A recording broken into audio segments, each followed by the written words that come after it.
તો જો ઘંટી છે ને સરસ રીતે સાફ કરી નાખવાની છે. જો આ બધે જો આ સરસ આમ ઘંટીને હાથસવણી હોવી જોઈએ બહુ.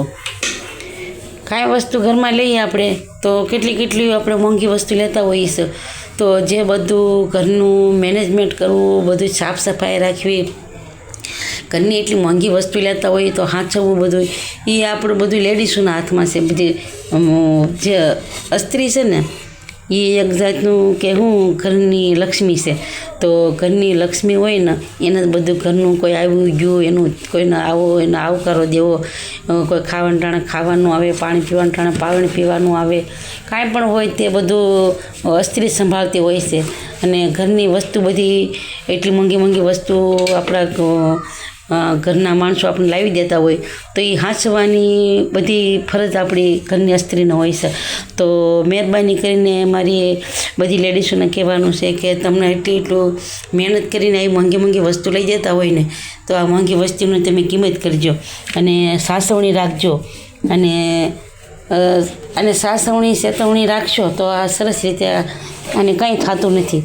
અને સાફસૂફ કરવાનું સરસ રીતે, તો જો સરસ રીતે સાફસૂફ કરી નાખવાની, ઘંટીને એકદમ ચોખ્ખી સરસ કરી નાખવાની. તો આની હાંચવણી રાખવી પડે, નકર આમાં શું છે જીવાત થઈ જાય.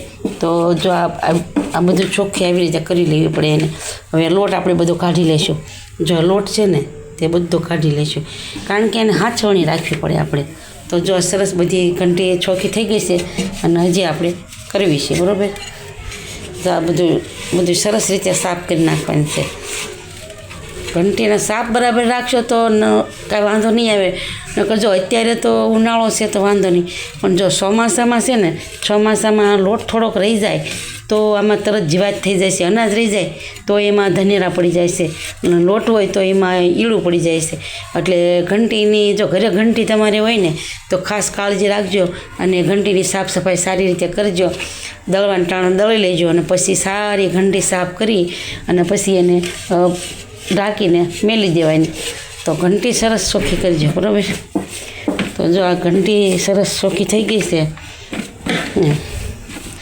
તો જો સરસ ઘંટી ચોખ્ખી કરી નાખી છે. તો ઘંટી ચોખ્ખી રાખવી જોઈએ. જો બધું સરસ રીતે સાફ કરી નાખવાની ઘંટીને.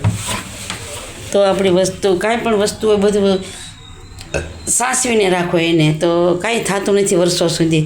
તો જો આપણી ઘંટી ચોખ્ખી થઈ ગઈ છે.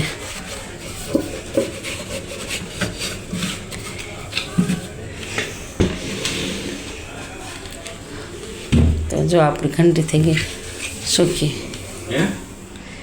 હું તો મારી ઘંટીનું કહું છું.